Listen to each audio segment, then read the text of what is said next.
Several legal experts have told Newsweek that certain jurors in the upcoming hush money case against former President Donald Trump may find the evidence put forth by his attorney Michael Cohen repugnant.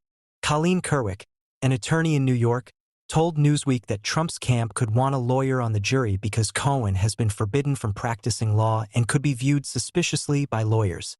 The defense may like a practicing lawyer on the jury, who may perceive disbarred lawyer Michael Cohen to be the reasonable doubt in all this. Kerwick stated to Newsweek, "On Monday, Trump will become the first former president to face trial, making history. On April 15th, more than 500 New Yorkers will be asked questions about their political views in order to begin the jury selection process. 12 will ultimately be selected. Additionally, 6 alternate jurors will be chosen for the case. The prosecution will attempt to demonstrate that Trump paid adult film star Daniels and former Playboy model Karen McDougal, 2 women, to keep their alleged encounters with him a secret prior to the 2016 presidential election. Additionally, he is charged with paying a former doorman at Trump Tower who claimed to be aware of the purported child fatherhood of Trump by another lady. Cohen is anticipated to testify that he gave Daniels $130,000 and set up the National Enquirer's publisher to give McDougal $150,000. In each instance, Trump said that his goal was to stay out of trouble while running for president against former Secretary of State Hillary Clinton. Trump claims he is the subject of a political witch hunt and has vehemently refuted all of the accusations. According to Kerwick, the defense will question the jury members to see whether any of them have read Michael Cohen's autobiography, Disloyal, which details his time working as Trump's lawyer. She added that anyone who has read People v. Donald Trump, a book authored by Manhattan prosecutor Mark Pomerantz detailing his time spent looking into Trump's financial affairs, will also be wanted to be removed. The prosecution would seek to excuse anyone who attended a Trump rally or is a member of QAnon, whereas the defense would seek to excuse anyone who has read a book by Mark Pomerantz or Michael Cohen, she stated. The right-wing conspiracy theory network QAnon has disseminated incorrect information about a number of Democrats. Nima Rahmani, a former federal prosecutor, concurred that some jurors would find Cohen to be disturbing. Rahmani, who is currently the president of the legal practice West Coast Trial Lawyers, revealed to Newsweek that the defense will be looking for jurors who will be dubious of Cohen's testimony. The jury that is suspicious and prone to conspiracy ideas will be the target audience for the defense. Skeptics on the panel benefit Trump since the district attorney's office is depending on a former porn star and a felon with an admission of guilt as star witnesses, he said. Additionally, the right-wing media celebrity and former chief strategist of the Trump White House, Steve Bannon, derided and labeled as meaningless an event on social media on Thursday that featured former President Donald Trump and House Speaker Mike Johnson.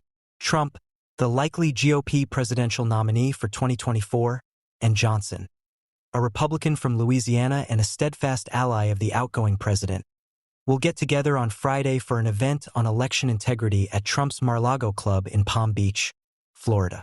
Bannon expressed his disapproval of the planned event on the conservative social media platform Getter on Thursday night, writing, "If we are serious about not caving in to the deep state, then Johnson is a gutless hack and a performative election integrity event at MAL is meaningless.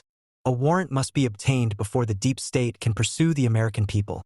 Bannon insisted to Newsweek over the phone on Friday, stating that the House Speaker should have been on Capitol Hill today fighting to demand, up to Mar-a-Lago no less.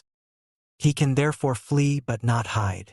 Bannon was alluding to Section 702 of the Foreign Intelligence Surveillance Act, FISA, which permits the government to obtain foreign intelligence by intercepting non-citizens' electronic communications while they are abroad without obtaining a warrant.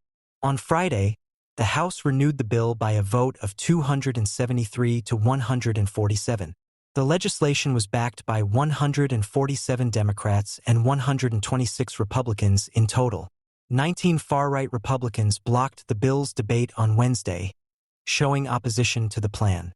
On Thursday, Johnson did, however, manage to defuse some of the tension by agreeing to shorten the renewal time from 5 to 2 years. On Wednesday, Trump shared the message "Kill FISA" on his social media platform, Truth Social. Representative Marjorie Taylor Greene, a Republican from Georgia and a supporter of Trump, has been criticizing Johnson lately. In addition, when former President Donald Trump referred to independent 2024 presidential candidate Robert F. Kennedy Jr. as the most radical left candidate, concerns were raised regarding his objectives. Kennedy, the son of former U.S. Senator Robert F. Kennedy and the nephew of former President John F. Kennedy, has likely become more well-known for his anti-vaccine beliefs during the past 20 years than for his illustrious family name. Although Kennedy hails from a well-known Democratic family, some argue that his opinions on vaccinations and other matters are more in line with Republican beliefs, which might make him a formidable opponent for Trump in November. Trump is competing against President Joe Biden and Senator John F. Kennedy in an effort to reclaim the presidency. He argues in a roughly 3-minute video that he uploaded to his Truth Social account on Thursday that Kennedy shouldn't cater to conservatives.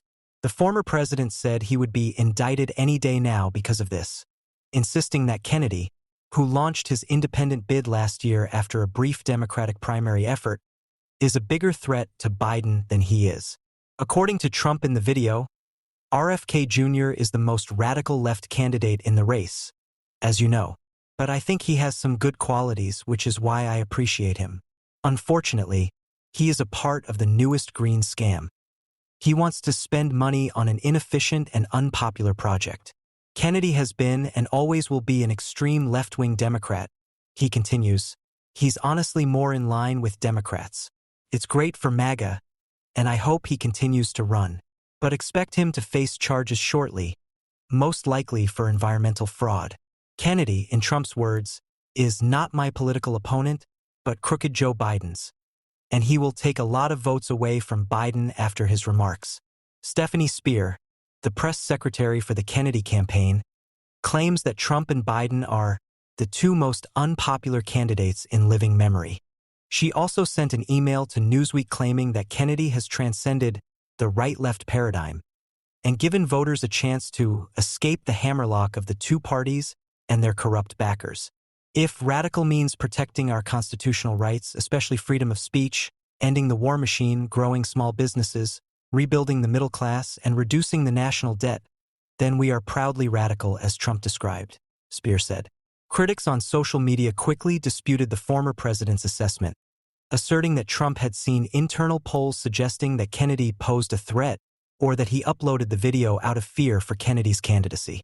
Former federal prosecutor Ron Filipkowski said on X, the old Twitter platform, he's acting this way because, according to his internal polling, RFK Jr. is stealing his supporters, especially considering that they now practically have the same views on J6 and abortion, and that RFK Jr. agrees with MAGA more than Trump does over COVID and vaccinations. Per at Dudianthabe, it looks like Trump is falling victim to the RFK Jr. strategy. Now that the Trump campaign is aware that they are losing more voters than Biden, keep an eye out for more attacks on RFK. RFK robs Trump of votes, said at Wisdom of Service. The Republicans let him out of the cage, now they have to face the consequences. All Trump's videos bashing RFK Jr. are painfully phony and low effort, at Ddolph posted on Twitter. But considering his base believes literally everything he says, he knows this will be persuasive for the target audience. Kennedy made several appearances during his independent campaign endorsing Trump or his policies, but he hasn't shown much positive sentiment toward Biden. In an interview with CNN this month, Kennedy asserted that Biden posed a worse threat to democracy than Trump, noting the latter's efforts to weaponize the federal agencies and censor political opponents. Furthermore, a campaign email from Kennedy that was sent to supporters last month said that there was little evidence of a true insurrection on January 6, 2021, and that those incarcerated for crimes related to the Capitol attack had been stripped of their constitutional liberties. A Kennedy campaign official later told Newsweek that the email was an error and does not reflect Mr. Kennedy's views. Additionally, Mary Trump, the former President Donald Trump's estranged niece, claimed on Thursday night that her uncle had committed 7 huge mistakes in the preceding 48 hours. In a blog post on Substack, Mary Trump, a fierce opponent of her uncle, detailed a series of accidents that she referred to as a comedy of errors that hurt Trump, the presumed GOP presidential contender in 2024. These included his team's botched attempt to postpone his criminal hush money trial in New York for a third time and their mistaken subpoena of the wrong individual. She also ridiculed the well-known MAGA, Make America Great,